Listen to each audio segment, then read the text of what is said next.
Está todo mundo feliz? Amém, glória a Deus.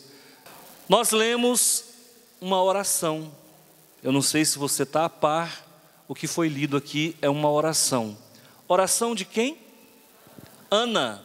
Quem era Ana? Quem era Ana? A mãe? A mãe? Samuel. Quem era Samuel? Profeta, juiz e sacerdote.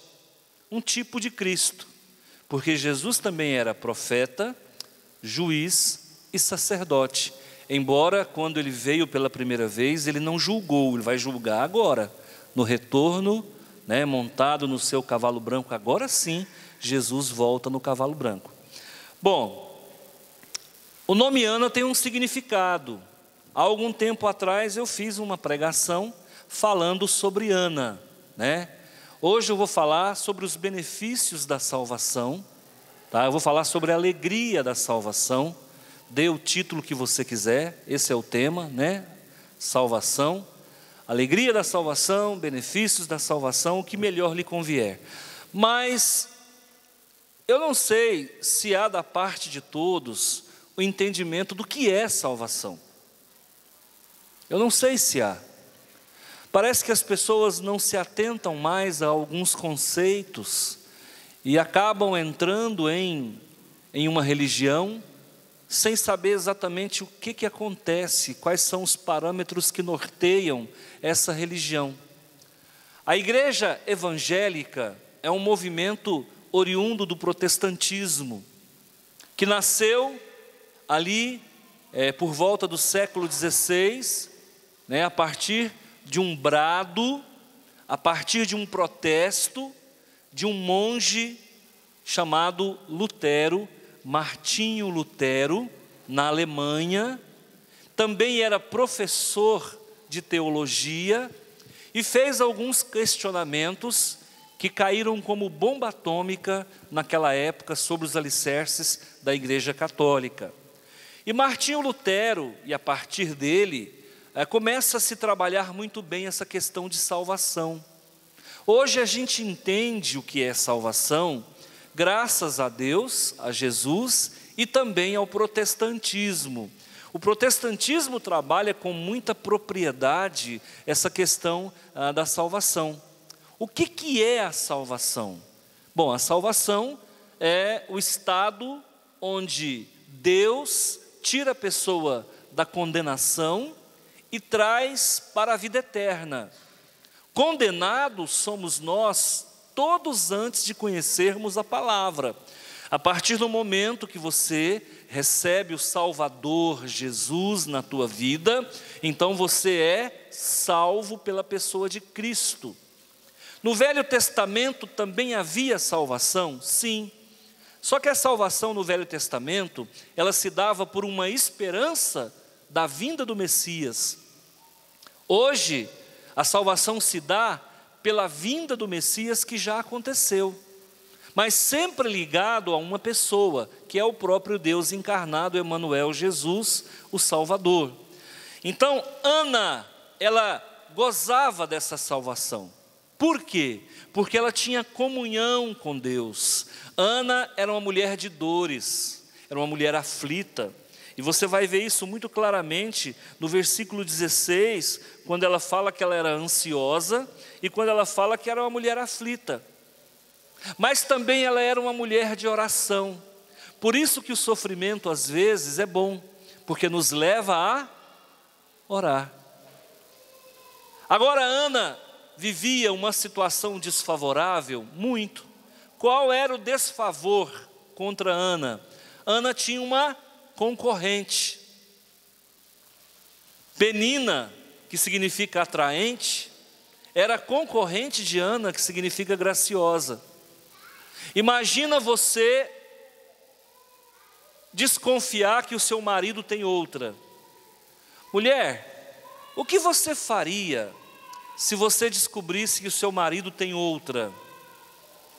Não responde não, porque Porque tem mulher que sente vontade de matar.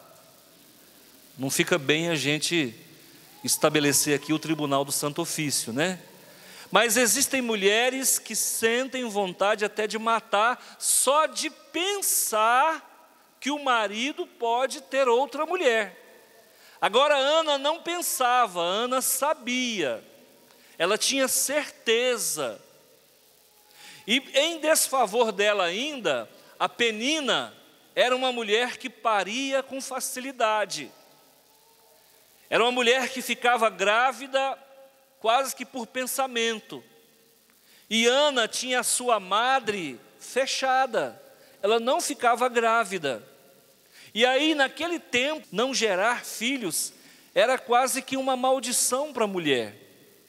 Naquela cultura judaica, até machista, ser mulher já não era legal.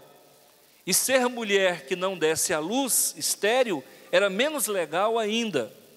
Então, Ana tinha pelo menos 3 situações desfavoráveis. Era mulher, não dava à luz e ainda tinha uma concorrente que a atormentava 24 horas. Eucana, então, tinha 2 mulheres, né? E a palavra Eucana significa Deus criou. O nome Eucana significa Deus criou. Acontece que, como eu disse, Ana era uma mulher de oração. E ela ia para a igreja como você tem vindo, mulher. Você que tem vindo para a igreja e que muitas vezes já chorou sentada nesse banco. Você que muitas vezes sofreu com o seu marido. Você que às vezes tem situações desfavoráveis contra você. Eu quero dizer para você que a oração de Ana é um dos melhores depoimentos e testemunhos que nós temos na Bíblia. E a primeira coisa que a Ana descobre na sua oração, no seu cântico, é a alegria da salvação. Aqui no versículo 2, ela está dizendo assim: porquanto me alegro na tua salvação. De quem vem a salvação, irmãos? De quem vem a salvação? De Deus. Para quem? Para nós, né? Então a salvação vem de Deus, ela vem para nós. A pergunta que eu faço é: você já parou para pensar que agora você não vai para o inferno mais? Você já parou para pensar que agora o seu nome está escrito no livro da vida? Você já parou para pensar que lá no céu você vai ter eu de novo? Sim ou não? Ou você não vai para lá? Então estaremos juntos. Você já parou para pensar que a tua salvação, ela se deu pelo sacrifício de Jesus na cruz, em amor de todos nós? Então, se alegre na tua salvação. Onde você estava antes de conhecer Jesus nessa hora? Eu, antes de conhecer Jesus, numa hora como essa, eu estava jogando canastra. E você? Sabia disso? Domingo eu começava a jogar após o almoço e ia até 1h, 2h da manhã de segunda-feira. Sábado, normalmente eu virava à noite jogando canastra e fumando.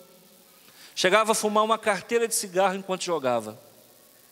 Não era muito de beber, mas fumava mais do que um caipora. Agora, a pergunta que eu faço é: onde você estaria se não tivesse a salvação? Eu, com certeza, com câncer de pulmão, o tanto que eu fumava. Então Deus me livrou disso.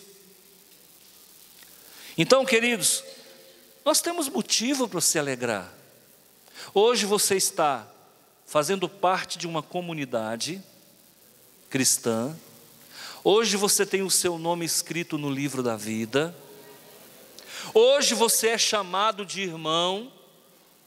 Você tem uma família espiritual. Você tem um pastor a quem você pode pedir oração, pedir conselho. Se você errar, eu vou te exortar. E exortar significa amparar com o ombro. Se você errar, eu vou estar ao seu lado. Agora você porta um código, uma constituição divina nas suas mãos. Existem valores que são acrescidos na tua vida. Então preste atenção. Você agora pode se alegrar na salvação. O seu dinheiro não precisa mais ir para a cerveja. O seu dinheiro não precisa ir mais para a jogatina.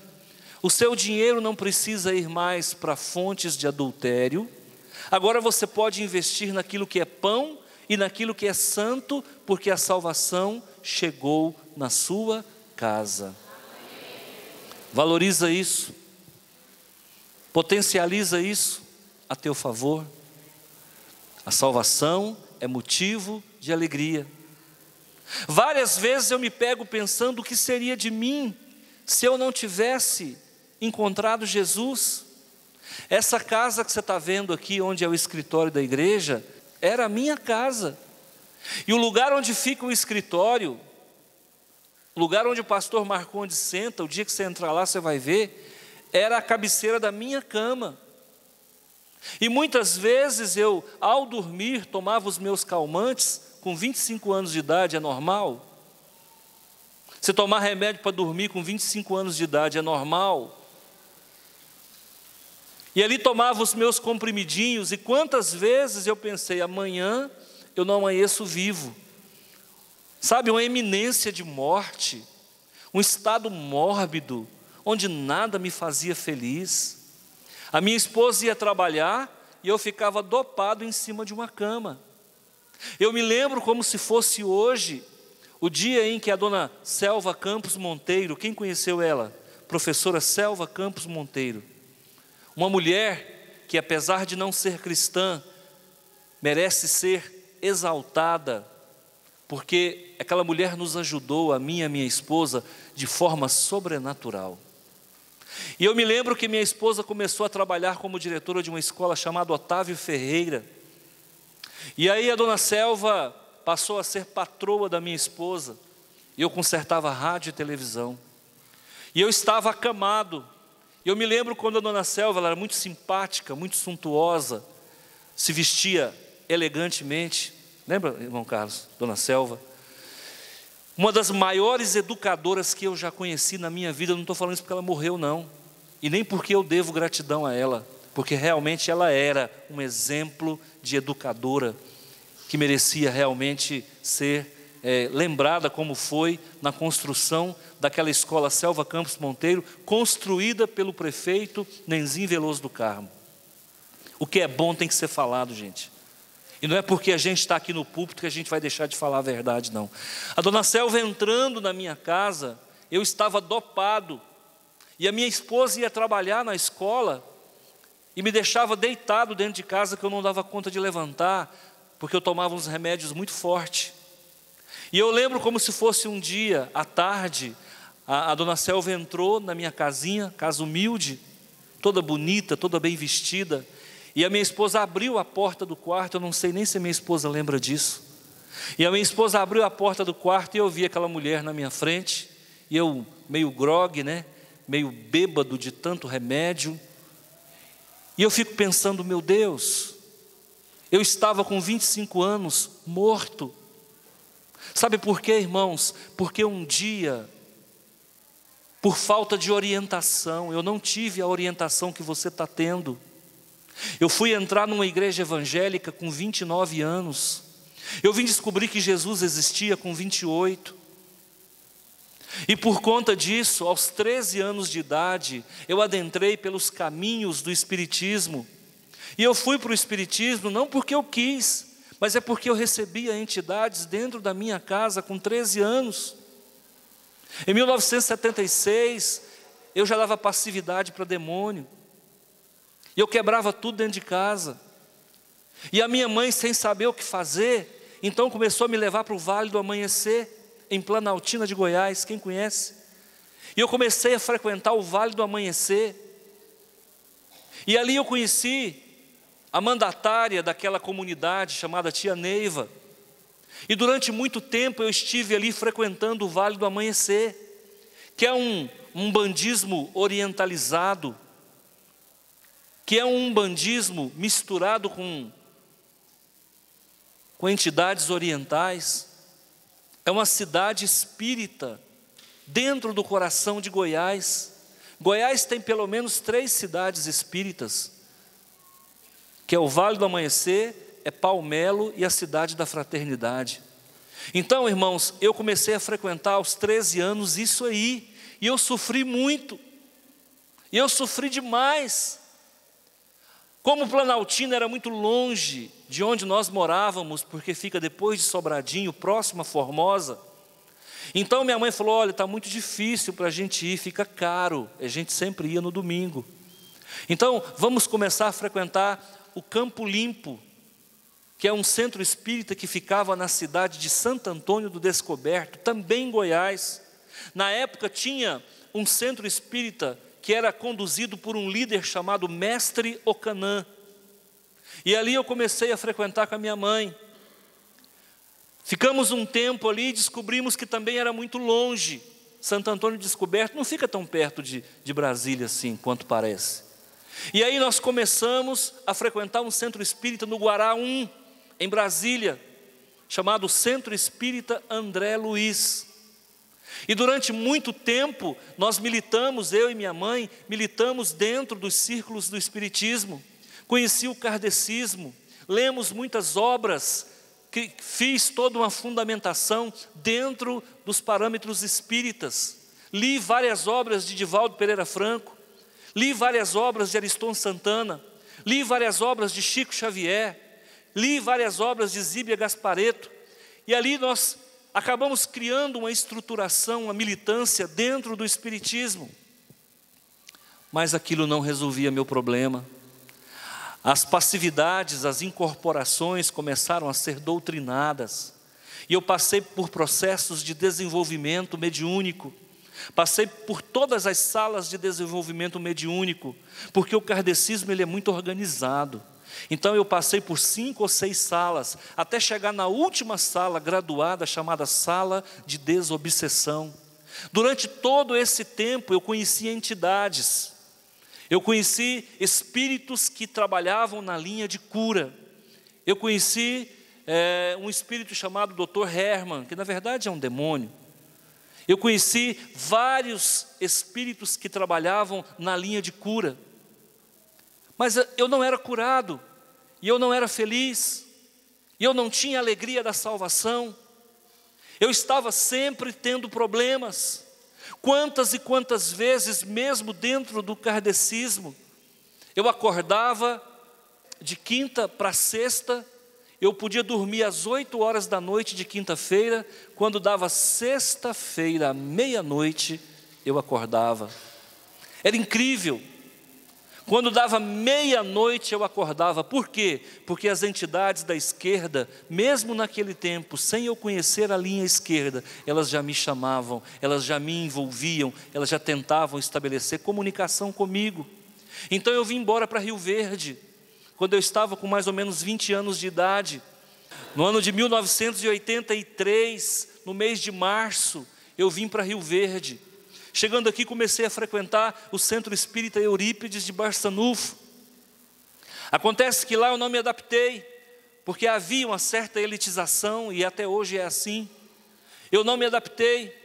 Comecei a frequentar aqui o Abrigo dos Velhos, também tinha reunião, que na época era dirigida por um homem chamado Ginfone, que também na época era dirigido por um rapaz que trabalha lá, chamado Ulisses, que hoje já não é rapaz mais. Então eu comecei a frequentar, não me adaptei. Por conta disso fui convidado por alguns amigos para conhecer a Umbanda. Como eu já tinha tido contato com pretos velhos lá no Vale do Amanhecer, como eu já tinha tido contato com pretos velhos, ficou fácil. Então eu comecei a frequentar a Umbanda. Durante muito tempo frequentei um terreiro de Umbanda. Em um dado momento, a presidente do terreiro falou: olha, meu sobrinho está chegando, e ele trabalha com uma entidade chamada Ogum de Ronda, eu quero te apresentar a ele. E me apresentou esse primo, esse sobrinho dela. Ele olhou para mim e falou: olha, nós temos que virar. Eu falei: virar o quê? Fica aí, sexta-feira você vem, porque o trabalho era quarta e sexta. Ele falou: vem na sexta que nós vamos virar. E eu fiquei pensando, virar o quê? Quando foi na sexta-feira, numa dessas sextas-feiras então, terminou a Umbanda, os caboclos foram embora, os pretos velhos foram embora e nós ficamos. Fomos para uma sala apertada. Quando nós chegamos lá então, invocou-se e o guia dele desce. E quando ele põe a mão na minha cabeça, então a coisa pega. Então a coisa pega. Eu não vou trazer mais detalhes, até porque eu não quero te trazer perplexidade nem colocar medo em você. O resultado é, irmãos, que quando eu pensei que não, eu estava mergulhado dentro dos umbrais do espiritismo. Quando eu pensei que não, eu estava frequentando cemitérios. Quando eu pensei que não, eu estava fazendo despachos. Quando eu pensei que não, eu estava bebendo marafa. Quando eu pensei que não, eu estava fumando cucurute. Quando eu pensei que não, eu estava tomando em coité. Essa é a linguagem quimbandesca. E aí, irmãos, o que não era bom ficou pior. Quando eu me casei, eu descobri que eu precisava deixar isso, porque minha esposa era católica. E eu tinha vergonha da minha esposa saber que eu frequentava terreiro de macumba. Quando eu me casei com ela, eu disse para ela, olha, então agora eu vou ser católico junto com você. E nós começamos a frequentar uma igreja que tinha aqui, na Vila Renovação, que fica abaixo da Renovação, tem uma igreja católica ali. E todos os domingos a gente ia para a missa. Eu parei com o espiritismo, eu não quis mais, de médium passei para católico, assim, desse jeito. E as entidades começaram a mandar recado. Ogum de Ronda mandava recado e falava, volta. Os Exus falavam, se você não voltar nós vamos te matar. Veio um recado de Brasília, do Centro Espírita André Luiz, uma entidade que se intitulava como padre, que eu várias vezes me consultei com essa entidade, chamado Padre Frederico. E hoje a gente sabe que não é padre coisa nenhuma. Mandou um recado para mim e falou, ou você volta, ou você vai ter problemas seríssimos. Então veio o aviso de Brasília, veio o aviso dos terreiros de Umbanda, de Quimbanda, e eu não voltei. E acontece que nesse espaço de tempo, do mês que eu casei, do dia 27 de julho, até o mês de setembro, eu fui acometido por uma enfermidade que não tinha diagnóstico. Eu fui acometido por uma enfermidade que não tinha cura. E eu comecei a vomitar tudo aquilo que eu comia ou que eu bebia. E foi vomitando. E foi vomitando. E eu comia, ficava tonto. Eu bebia, ficava tonto. Quantas vezes eu acabava de jantar e eu entrava num processo de tontura e de vômito e de descontrole emocional, que hoje a gente sabe que é pânico. Naquele tempo não tinha esse diagnóstico. Hoje é fácil. Você chegou no médico dando faniquito, o médico fala, é pânico. E aí eu ia para o pronto-socorro. Chegava lá, os médicos não sabiam o que era. Vale um 10. Vale um 10. E aí o cidadão ficava 2 dias babando em cima de uma cama. Babando. Eu babava em cima da cama. Então, irmãos, não tinha alegria. Não tinha paz. Não tinha felicidade. Porque eu não queria mais aquilo para mim. Mas eu não estava autorizado a deixar aquilo, porque eu havia cedido o meu corpo para essas entidades, para esses demônios, e eles achavam que eram meu dono, que eu era propriedade deles. Eu era burro na esquerda, eu era cavalo na direita, e eu era médium dentro do kardecismo, que eles chamavam de apará, que eles chamavam de médium de psicofonia. E durante muito tempo eu comecei a definhar, chegando mais tarde o diagnóstico de anorexia. Com 48 quilos, não comia, não bebia, eu era um anorexo. E só emagrecendo, não era homem para nada. Sabe o que não é ser homem para nada? Quem entendeu, entendeu. Quando foi um dia, fui para Palmelo.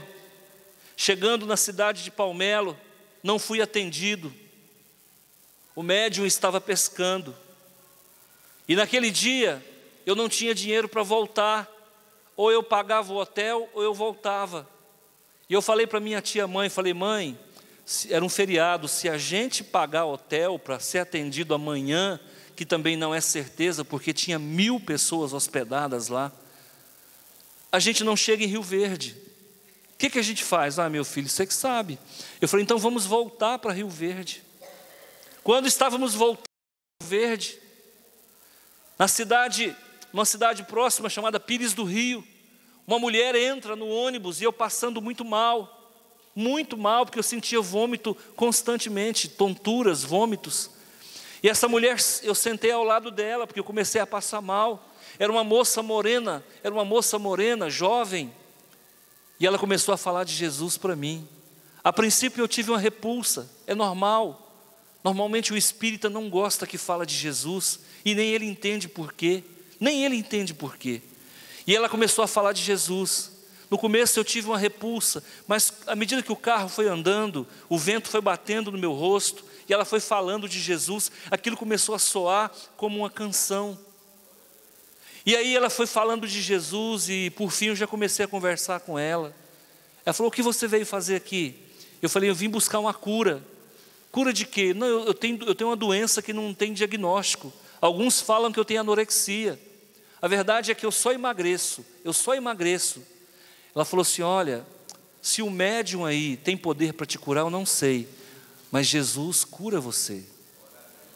Chegando em Rio Verde, procura uma igreja Assembleia de Deus, ou então procura outra igreja evangélica. Eu cheguei em Rio Verde, chamei minha esposa para ir para a Assembleia de Deus. Ela falou: de jeito nenhum. E aí eu não fui, ainda sofri mais algum tempo, até que um dia, então, vendi essa casa para um filho de Deus, e ele fala de Jesus para mim. E a alegria da salvação entrou na minha vida. Hoje há alegria na minha vida. Hoje há satisfação na minha vida como há na sua.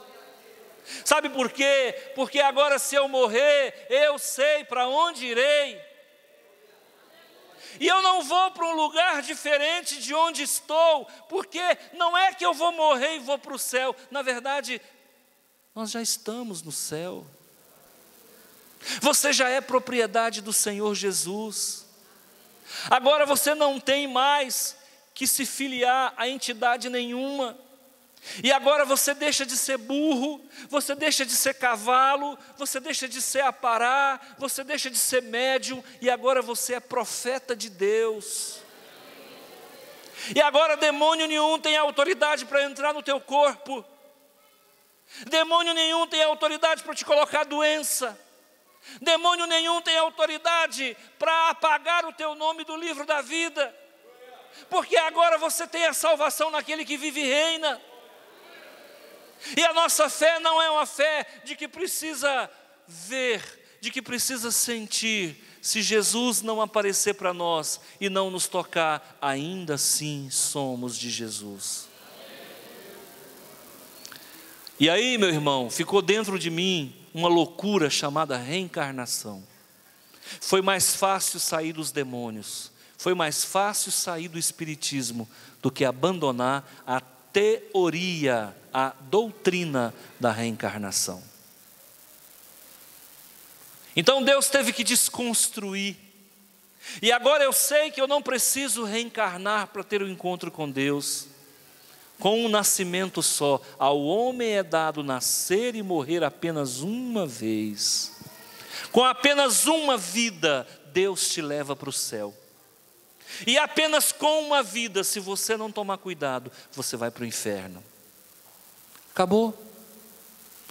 Acabou o sofrimento, acabou a enfermidade, acabou a doença, acabou o pânico, acabou o medo, acabou a vergonha, acabou a escravidão. Agora nós somos livres. E tem muita gente que ainda está escravizado a isso. Pessoas que têm medo, porque os demônios põem medo. Demônios põem ira. Sabe aquela ira repentina? Pastor, eu estava aqui, de repente bateu uma ira. Isso pode ser demoníaco, sabia? Isso são amarrios que o mundo espiritual faz, demônios fazem para te prender a eles. Pensamento suicida. Eu tinha muito pensamento suicida. Eu me julgava a pior pessoa do mundo. Eu achava que para mim nada dava certo. Eu achava que nada ia fluir na minha vida. Eu achava que não era amado. Hoje, irmãos, que diferença faz se eu sou amado ou não? Que diferença faz se as pessoas me amam ou não? Deus nos ama. Deus nos ama. Você já imaginou se Jesus tivesse atrelado a esse sentimento? Ai, os judeus não me amam. Ai, os judeus, eles não me consideram. Ai, os homens que eu escolhi para ser apóstolo, um é preconceituoso, o outro é ladrão do caixa da igreja, o outro vive arrancando a espada, o outro quer mandar descer fogo do céu. Ah, ó céus, ó dor. Irmãos, que se dane, você é de Jesus. Faz a tua parte, faz o teu trabalho, faz.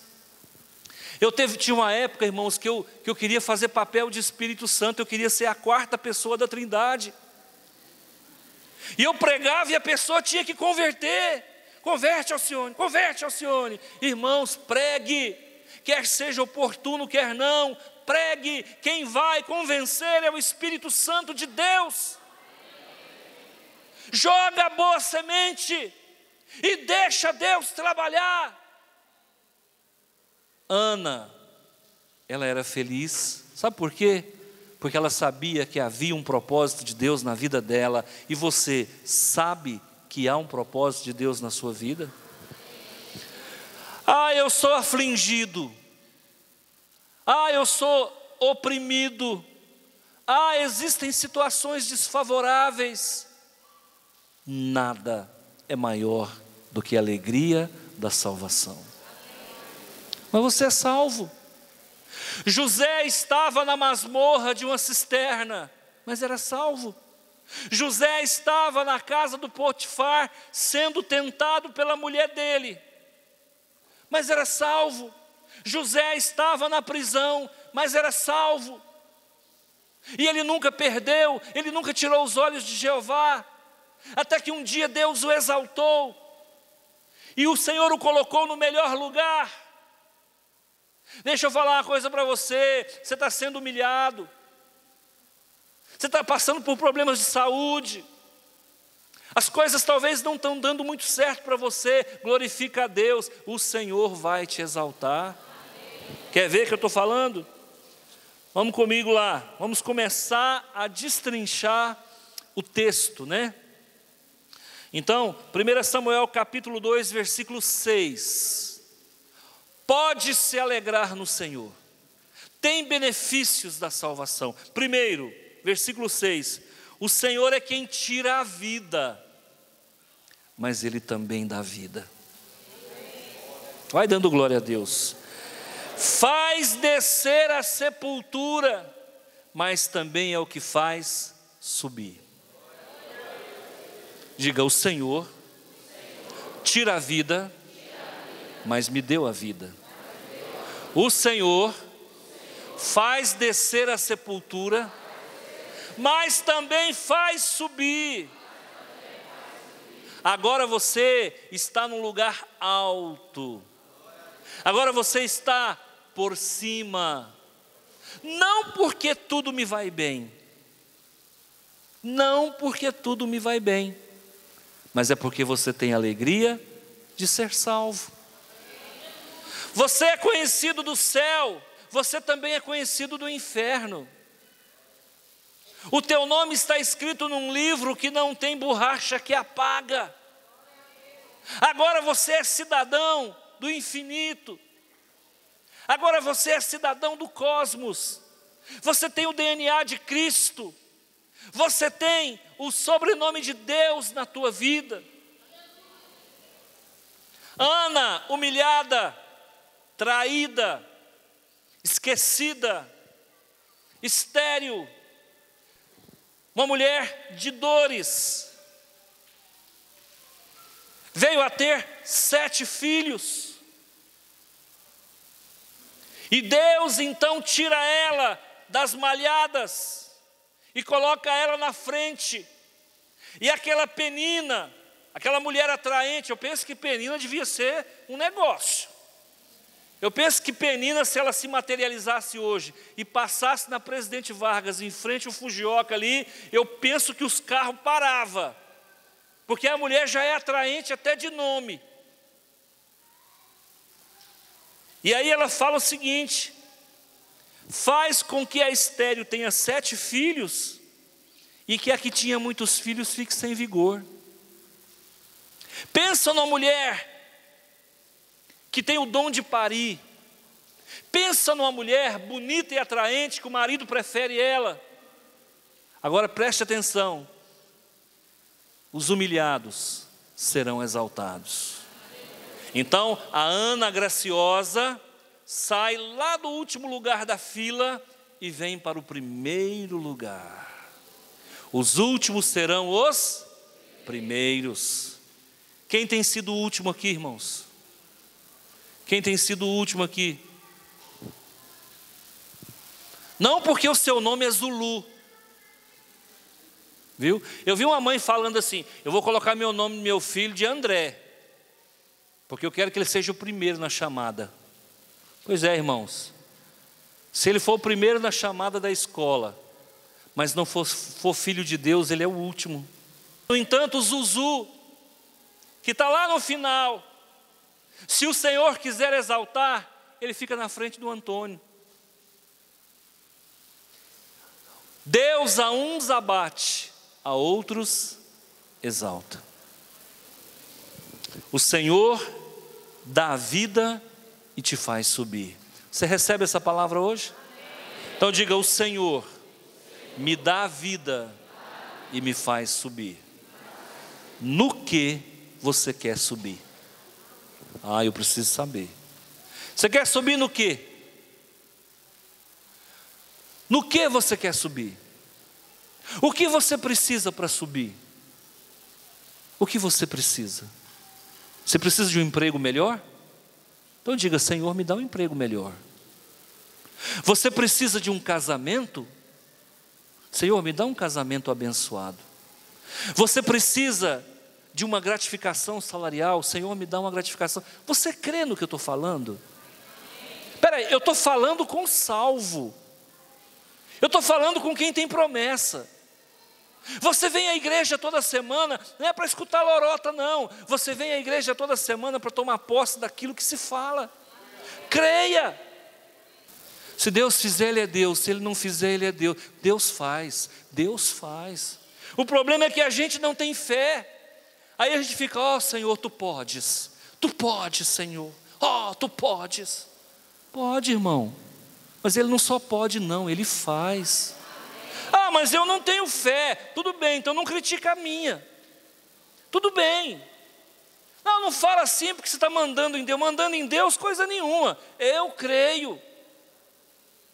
E a Bíblia diz que sem fé é impossível agradar a Deus. E a Bíblia diz que tudo quanto pedirdes ao Pai em nome de Jesus, Ele concederá. A Bíblia diz: batei e abrir-se-vos-á, pedis e obtereis, buscareis e achareis. E eu pergunto para você, eu estou te dizendo, no que você quer subir? Você quer subir no quê? Se eu não sou homem de Deus, então o Senhor me tira. Mas eu creio nas loucuras que eu prego, e as coisas de Deus é loucura para aqueles que não são de Deus. Essa fé medíocre, essa fé que a gente, se Deus quiser, Deus quer, irmão, Ele quer. O mais interessante é que Ele quer.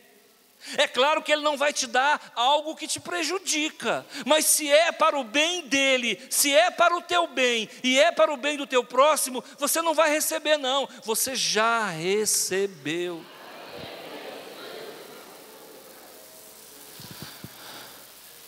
O que você precisa?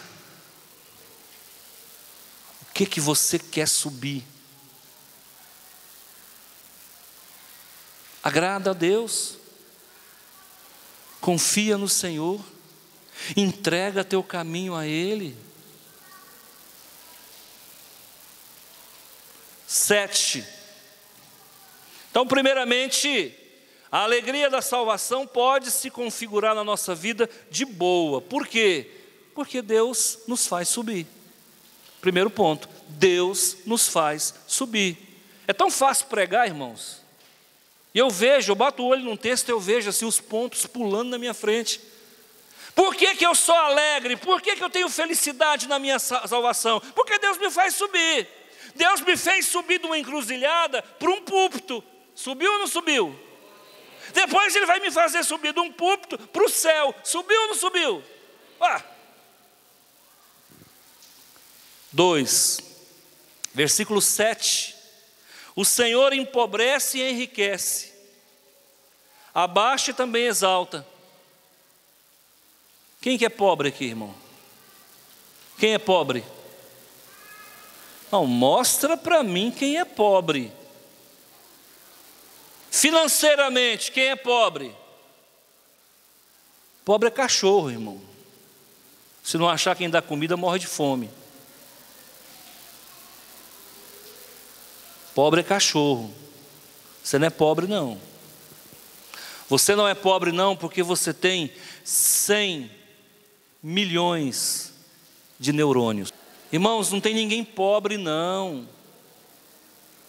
Nós somos ricos. Deus te deu cabeça para pensar, força para trabalhar.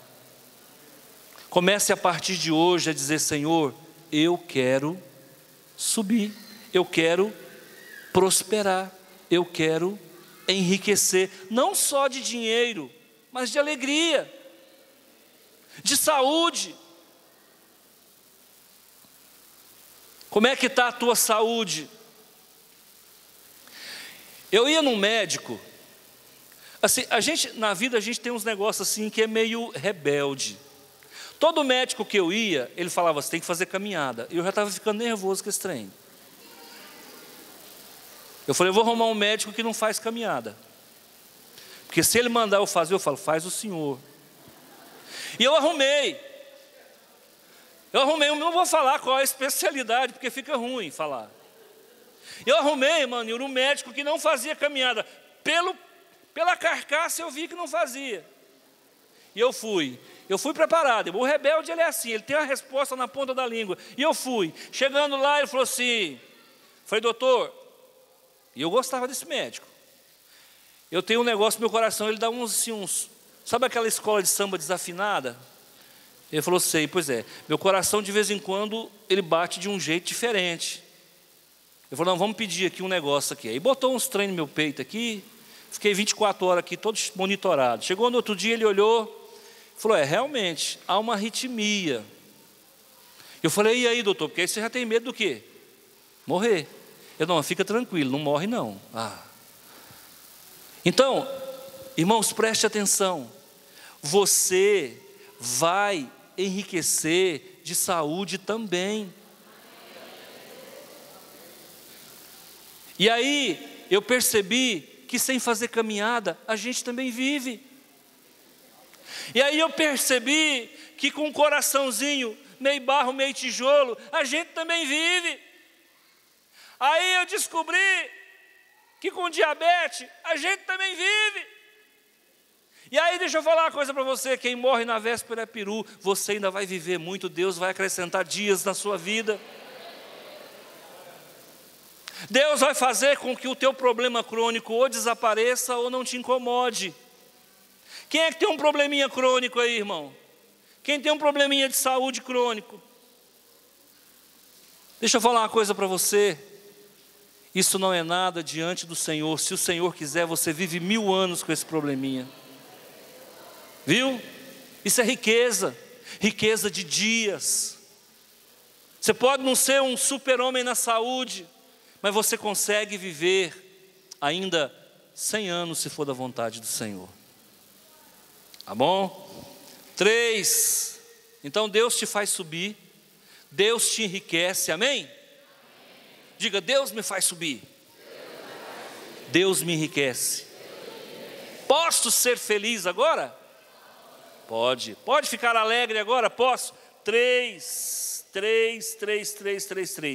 Versículo 10, parte B.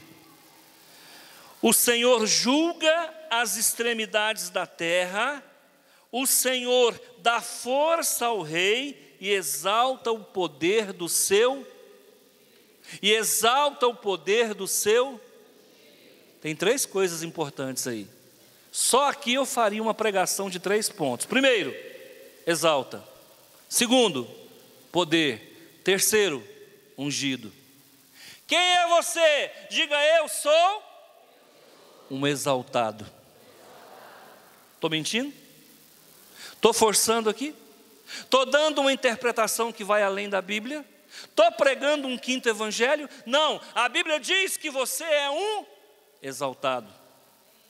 A Bíblia diz que você é um notável. A Bíblia diz que você é um escolhido. A Bíblia diz que você é um assentado nas regiões celestiais. A Bíblia diz que você é um que, agindo Deus, quem impedirá? A Bíblia diz que você é um que tudo pode naquele que te fortalece. Você parou para pensar quem é você?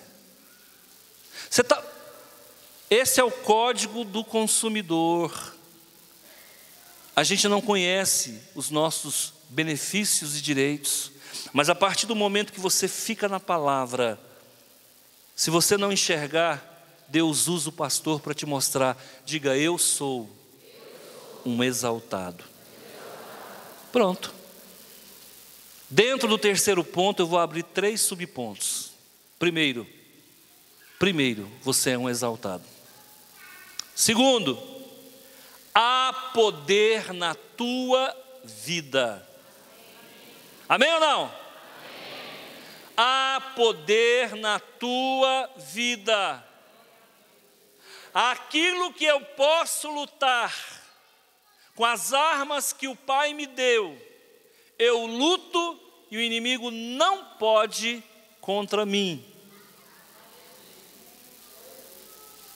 Haverá situações que o inimigo vai tentar plantar doença na tua vida.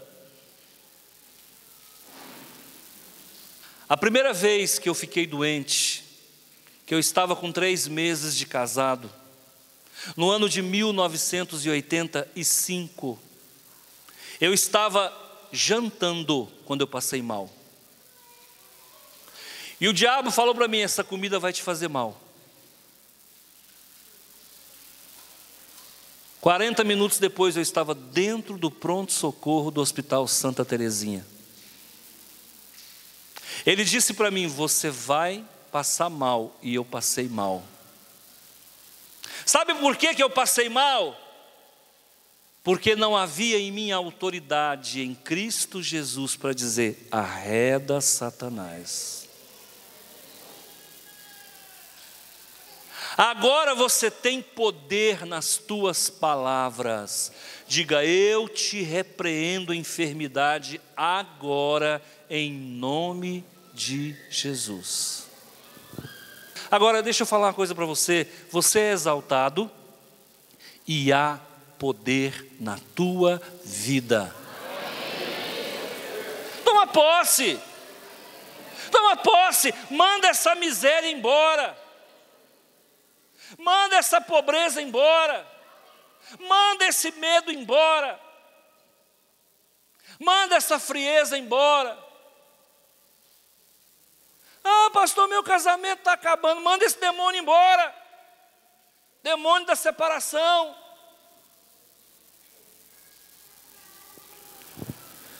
Três, dentro do terceiro ponto, você é um ungido. Ou não? Quem é ungido aqui, levanta a mão. Quem derramou óleo na sua cabeça? Não, para ser ungido,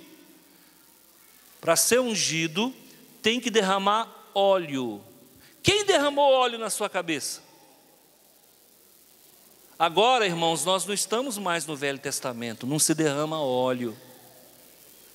Agora é o Espírito Santo que sela você. Efésios capítulo 1, versículo 13. Agora você é selado pelo Espírito Santo. Aceitou Jesus, é batizado no corpo, é selado pelo Espírito. Você agora é batizado no corpo. Então põe uma coisa no teu coração: existe o batismo na água, existe o batismo com o Espírito Santo, existe o batismo no corpo de Cristo e existe o batismo no fogo. Agora você aceitou Jesus, é por isso que o demônio não pode mais incorporar, porque agora esse corpo aqui é fechado, mas ele é fechado não pelas mandingas lá do Espiritismo, ele é fechado pelo Espírito Santo de Deus. Agora você é templo do Espírito Santo. Agora ninguém pode mais tocar na tua vida. Agora você é salvo, remido, lavado, ungido do Senhor. Então, ungido, preste atenção, você é exaltado.